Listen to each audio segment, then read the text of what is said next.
Hello guys, कैसे हैं? मैं माता रानी कृपा से आप सब ठीक होंगे। तो गाइस, जो अच्छी माँ होती हैं अपनी बेटी को ऐसा ट्यूशन कभी नहीं पढ़ाती वो कि तू सास को मत करियो, ससुर को मत करियो, दौरानी को मत करियो, जेठानी को मत करियो।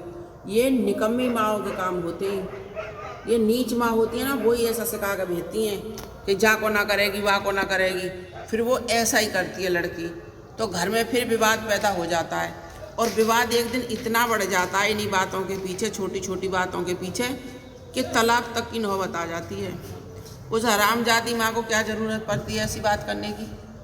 ससुराल में लड़की अपने किसी का करे ना करे, उनके ससुराल वालों के ऊपर डिपेंड करता है। ये तो वो कैसे रखेंगे कैसे ना रखेंगे, जैसा उनके घर में रहेंगी वैसी तो रखेंगे कि इस लड़की की माँ की चल जाएगी उसके घर में? माँ की तो नहीं चलेगी, और चलवाएगी अपनी तो वो घर बर्बाद होगा। उसकी बेटी पीहर में ही पड़ी रहेगी उसके हिसाब से, फिर ससुराल में नहीं रह सकती है वो।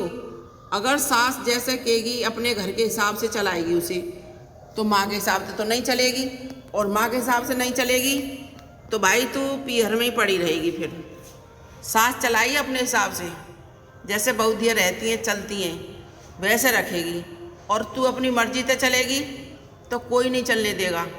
मैं उन निकम्मी लड़कियों के लिए कहती हूँ जो ससुराल में आते के साथ ही माँ के गए थे फजीते करती हैं। अच्छी लड़की कभी नहीं करती और ना अच्छी माँ कभी करवाती। ये निकम्मी लड़कियों के लिए कहना चाहती हूँ मैं। और निकम्मी ऐसा ही करती है, उन्हें कितना हूँ समझा लो पर कोई समझ में नहीं आती। जाने के बाद यहाँ से फिर लड़ाई झगड़ा करके सीधा वो निकम्मी माँ के डरवा देती हैं कि चलो मांगो अब 10 लाख, मांगो 20 लाख, और कोर्ट के लिए भागी डोलती हैं कि अब हम पर खवाई ना जा रही, अब भीख मांग लो, मेंटेनेंस मांग लो।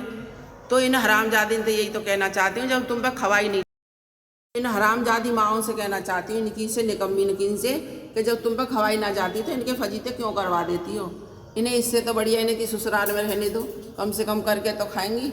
वहाँ तुम्हारा ये करती भी हैं और तुम पे खवाई भी नहीं जाती। कुआरे में जितने दिन माँ बाप रख लेते हैं, शादी के बाद कोई माँ बाप नहीं रख सकता। रखा हो किसी ने तो मुझे बता दो, लाओ। कितनी भी अच्छी बेटी सही, और निकम्मीन को तो कोई चढ़ने भी नहीं देता दरवाजे पे, वो तो बेशरमाई तो पड़ी रहती है वहाँ। निकम्मीन के तो निभा बिल्कुल भी ना है।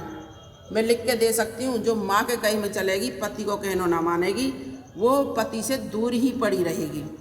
जो लड़की अपने पति को कहना मानती हैं, सास ससुर पति के दिल पर राज करती हैं, हर चीज़ की मौज होती है उनके लिए, और मार भाई और भैया के कैसे अपने घर को बिगाड़ती हैं, वो हरामजादी दर दर की ठोकर खाती हैं। और ठोकर खा के जब अकल आ जाती है उन्हें, ऐसी न को तो फिर ठुकरा देना ही चाहिए। फिर उनकी अकल इस्तेमाल मत करो, उनको ये देखो कि तूने क्या करा था, तू वही है। उनको फिर रखो ही मत हरामजादी को।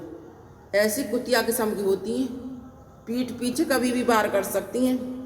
रिश्तेदार अंते और मिल जाती हैं ये, फिर रिश्तेदार और इनते झूठी सांची चुगली मिलाते हैं। उनकी हैसियत सामने बात करने की नहीं होती है, पीछे पीछे झूठी सांची बिड़ा बिड़ा के भले बनने चाहते हैं बस। दमे हिम्मत है दूध के धुले हो तो हरामजादे सामने बात करो। जिसकी खोटी कर रहे हो उसके सामने करो, जब तो पता चलेगी कि दूध का दूध पानी का पानी क्या है। कितने तुम झूठ बोलते हो, झूठे ना होते तो तुम दूध ही लगाते, झूठे जब तो दूध लगा रहे हो। सामने करो, जिसकी पता चल जाए तुम कितना सच बोल रहे हो। हिम्मत हो तो सुअर हो, कुत्ता हो,